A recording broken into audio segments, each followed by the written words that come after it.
Indian IT is right now going through massive drawdown. इसका main reason है AI. AI के साथ साथ मोदी जी की नई स्पीच भी आ गई कि भाई इंडियन करेंसी को बचाओ। उस टॉपिक पे हम बाद में बात करेंगे, उस पर वीडियो बनाया भी है, वो उसके बाद आएगा इस वीडियो के बाद। राइट नाउ क्योंकि 14th में जब मैं वीडियो शूट कर रहा हूँ, HCL टेक 3-4% गिर चुका है, IT भी 3% गिर चुका है इंडेक्स पूरा, and TCS and other players are massively falling down. तो right now this makes the actually perfect time to create some wealth, considering कि कौन से अंडर वैल्यूड IT पिक्स हैं इंडिया में right now.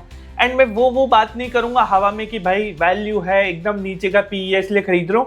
I am going to talk about कि AI का order किस IT player को, इंडियन IT प्लेयर को मिल सकता है अलग अलग, जैसे माइक्रोसॉफ्ट, ओपन एआई, क्लाउड हो गया, इन सब के अलग अलग ऑर्डर्स अलग अलग इंडियन ITs को मिल रहे हैं। So in this video I am going to talk about 3 under valued bets you can take right now Indian IT में। थोड़े कुछ नाम है बट ये नाम एक रिकमेंडेशन नहीं है, please understand. This is just what I am doing, this is just research की क्या नंबर्स एक्चुअली में है।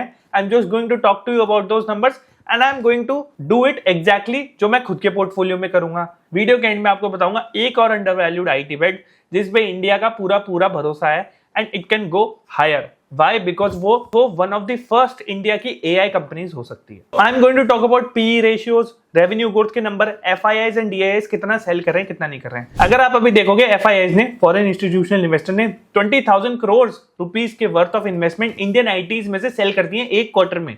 इस वजह से 25% इंडेक्स गिर चुका है एक साल में। इंडियन IT की मैं बात कर रहा हूं। ITBs अगर आप गूगल में सर्च करोगे यू विल फाइंड देम। सबसे पहले की ये बात करते कि क्यों इंडियन IT गिर रहा है। अगर HCL टेक कंपनी की आप बात करो, रेवेन्यू 3.3 कम आया है लोअर पिछले क्वार्टर से, 1.6% का डाउनग्रेड आया ग्रोथ नंबर्स में, और 2 लार्ज US के टेलीकॉम क्लाइंट्स ने अपना काम बंद कर दिया है HCL टेक के साथ इंडिया में। आप देखोगे आज का डेटा है 3.2% गिर चुका है HCL tech. Now this is the data you can actually see. Last 3 years का ये डेटा है। इसमें you can see जो ब्लैक वाली लाइन है that is the 200 DMA and yellow वाली line is the 50 DMA. DMA मतलब डेली मूविंग एवरेज। तो डेली का एक एवरेज निकलता है, उस हिसाब से you will see कि 50 और 200 DMA के वेल बिलो है ये करंट प्राइस। NSE का जो भी चल रहा है 1100 की प्राइस पे भी आ चुका है। एंड अगर अब आप PE रेशियो की बात करोगे, PE रेशियो जो मार्केट ने पहले कमांड किया था, इसका मीडियन PE 25 है। तो अगर आप अभी PE देखोगे 17.9 है, मोर देन 25% का डाउन है, मतलब मोर देन 25% डिस्काउंट है। वैल्यू इन्वेस्टिंग अगर आप बोलोगे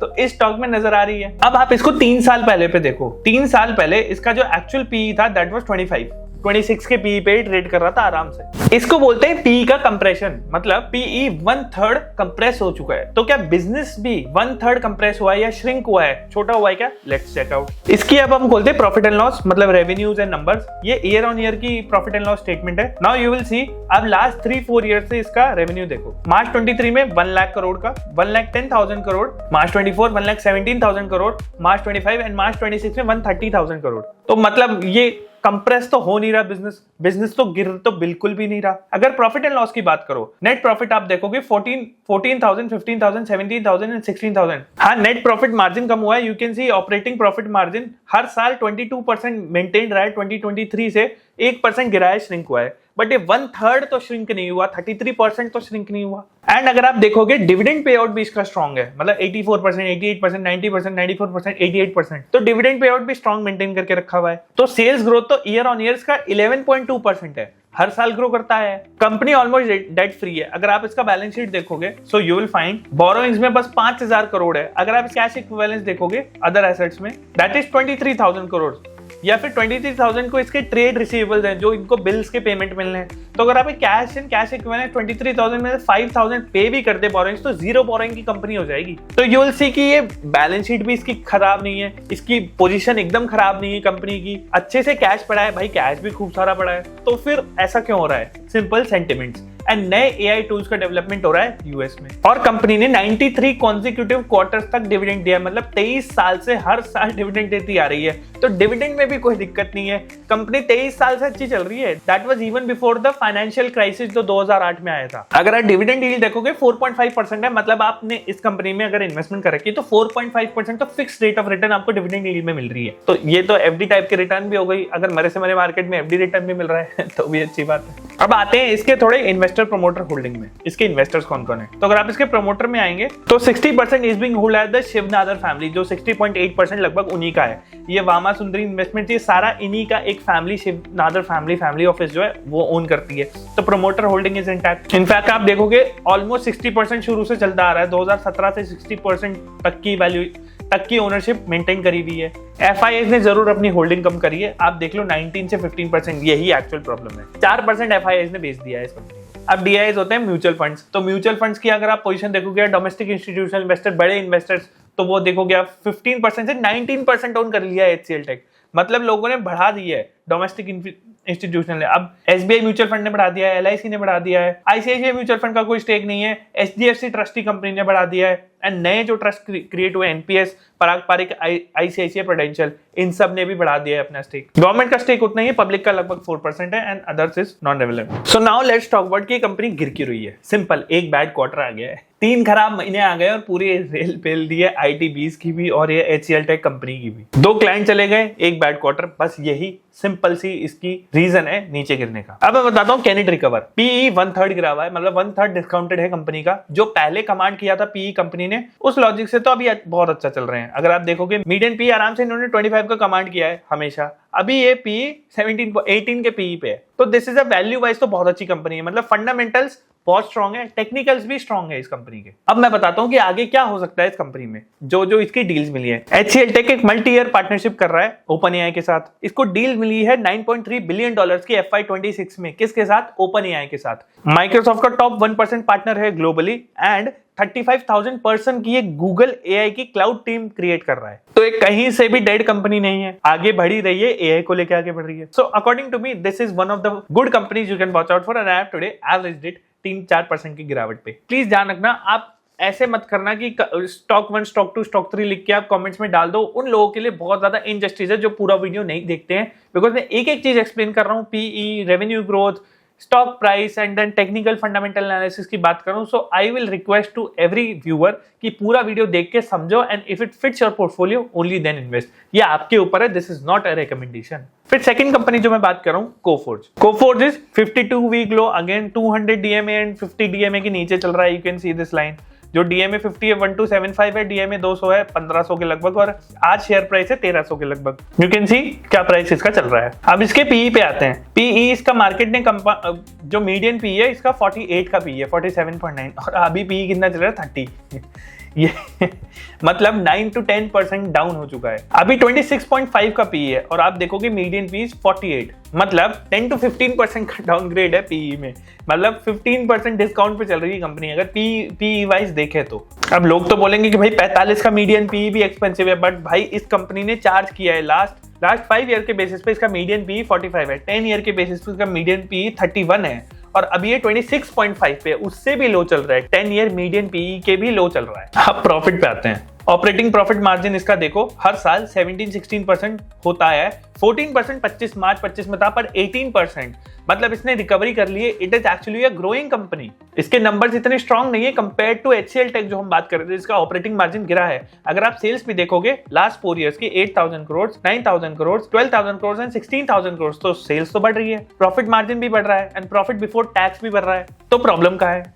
अब इसके शेयर होल्डिंग पैटर्न पे आते हैं। अगर आप शेयर होल्डिंग पैटर्न देखेंगे, प्रोमोटर्स नहीं है, ये FIIs and DIIs manage company है पूरी की पूरी। एफआईआईज ने वही अगेन स्टेक कम कर दिया है, 7% स्टेक कम कर दिया है, 15 से 17% इन्होंने कम कर दिया है एफआईआईज ने अपना स्टेक कोफोर्ज के अंदर। एंड डीआईआईज आप देखोगे वो भी कम हुए हैं, 56 से 44% हो गए हैं, पहले 49% थे। तो एक महीने के अंदर इनफैक्ट डीआईआईज ने भी अपना स्टेक कम किया है, बट पब्लिक ने अपना स्टेक डबल से भी ज्यादा कर दिया है। That is one thing to note. तो अभी क्यों गिरा उसकी बात कर रहे हैं। एक क्वार्टर खराब हुआ था जब इसका EBITDA डिप किया था 22.6% एक क्वार्टर में। कोफोर्ज ने कंपनी खरीदी थी, मतलब एक्वायर करी थी, जिसका नाम है एनकोरा, मतलब वो एक सिलिकॉन वैली की एआई कंपनी थी 2.35 बिलियन में। तो उससे डेट बढ़ेगा, उससे कंपनी का मतलब ओवरऑल जो उसको पैसा चाहिए होगा वो रेस करना पड़ेगा उसको खरीदने के लिए। तो इन्वेस्टर थोड़ा सा डर जाते हैं, क्योंकि कंपनी तो मिड कैप ही है, लार्ज कैप कंपनी भी नहीं है, इतनी ज्यादा बुक में वैल्यू मतलब साइज भी नहीं, टीसीएस इतनी बड़ी भी नहीं है। अब इनकोरा को खरीदने की वजह से कोफोर्ज एक डिफरेंट लीग में हो गया है, बिकॉज एआई का अब एआई एक डायरेक्ट कंपनी बन गई है कोफोर्ज के अंदर। एंड बिकॉज ऑफ दिस खुद के एआई टूल्स डेवलप करना, खुद की एक Indian IT company, Indian AI company बन सकती है आगे चल के। So that is why this is one of the most aggressive bets of the three. जो थर्ड की बात करूंगा उससे ज्यादा एग्रेसिव ये है। Now let's talk about the third firm, that is Persistent Systems. ये मेरी one of the favourite companies है, तीनों में से फेवरेट कंपनी है मेरी। अगर शेयर प्राइस देखोगे 4600 है अभी, इसका 200 डीएम है, 50 डीएम नीचे ही है। ऑब्वियसली आईटी फर्म्स की बात ही यही है। 5 ईयर का मीडियन पी देखोगे 52, कमांड करा है मार्केट ने, अभी 40 के पी पे है, मतलब 20% डाउन है, 20% वाइप ऑफ हो गया उसका मीडियन पी। और कंपनी की खास बात बताऊं, प्रॉफिट का CAGR 35% है, कंपनी ऑलमोस्ट डेट फ्री है। अब इसके रेवेन्यू चार्ट पे आते हैं। एक चीज आप देखोगे, almost her year double the revenue हुआ है लास्ट ईयर से, मतलब 22 में 5000 था, 23 में 8000 हो गया। उसके बाद में स्टोरी थोड़ी डिफरेंट है। And operating profit margin grow करता हुआ है, 17, 18, 17, 17, 19% ग्रो हुआ है हर साल। प्रॉफिट आफ्टर टैक्स भी इंप्रूव हुआ है, हर साल बढ़ता जा रहा है, considering with the annual growth rate of revenue, उससे भी ग्रो किया है। तो 20-25% की ग्रोथ हर साल कंपनी ने डिलीवर करी है। तो पी भी इतना कमांड करना गलत नहीं है, बिकॉज लास्ट 5 साल से तो कमांड करता ही आ रहा है। अब आते हैं इसके प्रमोटर्स पे। 0 प्लेस्ड होल्डिंग्स है, ये भी मैं आपको बता दूं। प्रमोटर्स की ओनरशिप सेम है, थोड़ा ऊपर नीचे है, बहुत बड़ा फर्क नहीं है। FIIs ने 2% एग्जिट लिया है, DIIs ने 4% बढ़ा दिया है। तो ये कहीं से भी सेल ऑफ की कैटेगरी में भी नहीं आ रही, बिकॉज ये कंपाउंडर कंपनी है, ग्रो करती जा रही है हर साल। और रिटेल इसका 17% ही है, मतलब ये एक बहुत अच्छा साइन है कि भाई FIIs DIIs ने ज्यादा इस कंपनी को होन कर रखा है। And through out the year ये FIIs DIIs ने पोजीशन भी मेंटेन कर रखी है, सेल ऑफ भी नहीं हो रहा है, प्रमोटर की पोजीशन मेंटेन है, प्लेज भी इस कंपनी में नहीं है। सो अब रीजन वही आता है कि क्यों गिरा, वही सिंपल, एक खराब क्वार्टर, एक खराब नंबर, एंड उसकी वजह से सबकी हालत खराब है। अगर आप देखोगे माइक्रोसॉफ्ट की फ्रंटियर फर्म में से आती है परसिस्टेंट सिस्टम्स, एंड अगर कोई माइक्रोसॉफ्ट AI इंफ्रास्ट्रक्चर से रिलेटेड काम करता है तो परसिस्टेंट सिस्टम को सबसे पहले काम दिया जाएगा। It is the first in line to get the business. अगर माइक्रोसॉफ्ट कुछ ऐसा डिप्लॉय करता है, माइक्रोसॉफ्ट डिप्लॉय कर रहा है, नए नए डेटा सेंटर बना रहा है, AI के इंफ्रा डेवलप कर रहा है इंडिया में भी। फोर्थ जो अब मैं आपको बताऊंगा एक बोनस स्टॉक है, that is Tata Elxsi. Why? Let me show you. And this is not an IT industry का पार्ट राइट नाउ, ये एक प्रोडक्ट इंजीनियरिंग कंपनी है, मतलब जो प्रोडक्ट बना के लोगों को डिप्लॉय कर रही है, लोगों को दे रही है। जो काम सेल्स फोर्स कर रहा है, जैसे ऑटोमोटिव क्लाउड बनाना, एंटरप्राइज मैनेजमेंट बनाना, KPI बनाना, अब उसके लिए टाटा एलेक्सी अपना डोमेस्टिक प्लेयर है। JSW जो कि MG को एक्वायर कर रहा है और मेजॉरिटी स्टेक एक्वायर करेगा, अभी 33% है, 52% से ज्यादा एक्वायर करेगा JSW MG मोटर्स में। वो टाटा एलेक्सी का सॉफ्टवेयर यूज करते हैं, द आयरनी। और ये एरोस्पेस में भी जा रहे हैं, डिफेंस में भी जा रहे हैं। इनका एक लेटेस्ट प्रोडक्ट ऑफरिंग है, उसका नाम है devstudio.ai। सॉफ्टवेयर डिफाइंड व्हीकल्स के लिए वो अलग से बना है, मतलब ओवर देयर OTA अपडेट्स जो मिलती है गाड़ियों को, जो उनके अंदर सिस्टम्स होते हैं, उसके लिए डेवलप किया जा रहा है टाटा एलेक्सी के थ्रू। तो अगर आगे इन सब चीज की डिमांड रहेगी तो again Tata Elxsi will win. एक रफ ईयर चल रहा होगा पर बिजनेस खराब नहीं है। I will show you the numbers. अगर आप देखोगे 50 और 200 DMA के बहुत नीचे है, 50 DMA है 4300, 200 DMA है 5000, और अभी ये 4000 पे ट्रेड कर रहा है। अगर आप इसका PE रेशियो देखोगे, मार्केट ने मीडियन PE को 60 का PE रेशियो दिया, अभी 36 पे है, ऑलमोस्ट 40% डाउन है, 40% डिस्काउंटेड आप बोल सकते हो। 10 ईयर बेसिस पे भी आप देखोगे 38 का PE अभी है, एंड 10 ईयर बेसिस पे 43.8 के मीडियन PE से चल रहा है, अगेन डिस्काउंटेड 10 ईयर लेवल पे भी। कोई और कंपनी जो मैंने पहले बात करी, कोई भी 10 ईयर लेवल पे डिस्काउंटेड नहीं है, ध्यान रखना। अब बात करते हैं थोड़ा रेवेन्यू नंबर्स की। देखो मार्च 2023 से लेकर मार्च 2026 तक थोड़ा रेवेन्यू स्प्लिट सेम रहा है, 3000 crore, 3500, 3700, 3700 same. Profit in fact shrink हुआ है 825, वही एक खराब क्वार्टर, एंड इस वजह से प्रॉफिट भी श्रिंक हो गया। ऑपरेटिंग प्रॉफिट मार्जिन 30 to 25% के बीच में चल रहा है, लास्ट ईयर के एंड ऑफ क्वार्टर 23% का रहा है, इस वजह से खराब रहा है। बट क्वार्टर 4 में FY26 में अकेला 28% का जंप है प्रॉफिट आफ्टर टैक्स में। This is the actual number. अब अगर आप इन्वेस्टर्स की बात करोगे, प्रमोटर्स सेम 43%, FIIs बढ़ गए हैं 3% बढ़ गए हैं लास्ट ईयर से, एंड DIIs भी सेम, लगभग सेम है। मतलब आप अगर देखोगे लास्ट एक क्वार्टर में या एक साल में, जहां FIIs ने सेलिंग स्टार्ट कर दी है, IT इंडेक्स ऐसी तैसी हो रखी, 25% तक गिर गया है। FIIs क्या कर रहे थे टाटा एलेक्सी के साथ? इसको खरीद रहे थे। इंडियन IT को बेचे जा रहे हैं पर टाटा एलेक्सी को खरीद रहे हैं, समझ रहे हो? सो टोटल FII होल्डिंग 11% आ गई है 8% से, लगभग 2 से 2.5% बढ़ गई है FIIs, जहां FII ने सब कुछ बेचा है इंडियन IT मार्केट में। इनफैक्ट स्टॉक मार्केट में भी बेचे जा रहे हैं, इस कंपनी को इन्होंने खरीदा है 3% ज्यादा। सो एक बहुत बड़ा डेटा इनसाइट है कि बहुत ज्यादा smart institutional money Tata Elxsi में मूव हो रहा है। This is one of the biggest clue जो आप इससे ले सकते हो। अब वो गिरा क्यों? बिकॉज ओवरऑल ऑटोमेटिव इंडस्ट्री या OEM मैन्युफैक्चरर्स ने अपनी स्पेंडिंग कम कर दी थी। आपको पता होगा GST का रूल दिवाली में लागू हुआ था, उसके पहले सब कुछ फ्लैट था, तो उसी के बाद के नंबर्स इसके स्ट्रॉन्ग है। दैट इज वाई, बिकॉज गाड़ियों की सेल उसके बाद बढ़ गई थी एंड गाड़ियों पे डिस्काउंट भी आ गया था 1 से 2 लाख का हर गाड़ी पे। अब हम बात करते हैं सारे 4 स्टॉक्स की जो शुरू से मैंने बात करी थी। सबसे पहला HCL टेक, लार्ज कैप की सेफ्टी है, P 19.5 है, मल्टी ईयर लो है, 4.5 का डिविडेंड यील्ड है, फंडामेंटली स्ट्रॉन्ग है। सेकंड, कोफोर्ज, एग्रेसिव कंपाउंडेड है, 54% का प्रॉफिट का CAGR है, एक क्वार्टर खराब हुआ से 55% का करेक्शन हुआ है। A stable business. Persistent Systems, quality compounder है, मार्केट कैप में 42% का CAGR है इसका हर साल का, year on year last 5 years से, एंड 30% करेक्शन हुआ है। हाई क्वालिटी कंपाउंडर में बहुत रेयर है, one of the good companies you should watch out for.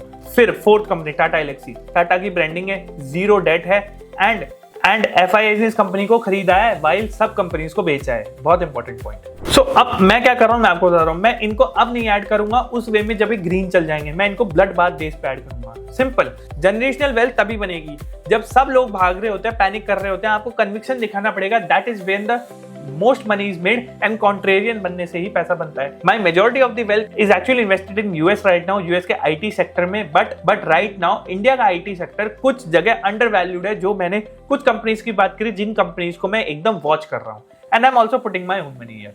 अब don't do it because I am saying, मैं तो बोल ही नहीं रहा, रिकमेंडेशन तो है ही नहीं, I am simply telling you जो फैक्ट्स जो कंपनी के हैं वो मैं आपको बता रहा हूं। अब मैक्रो सिचुएशन और वर्स हो सकती है, but it is a good quality play अगर इंडिविजुअल कंपनीज की आप बात करो। That's all for the video, see you soon.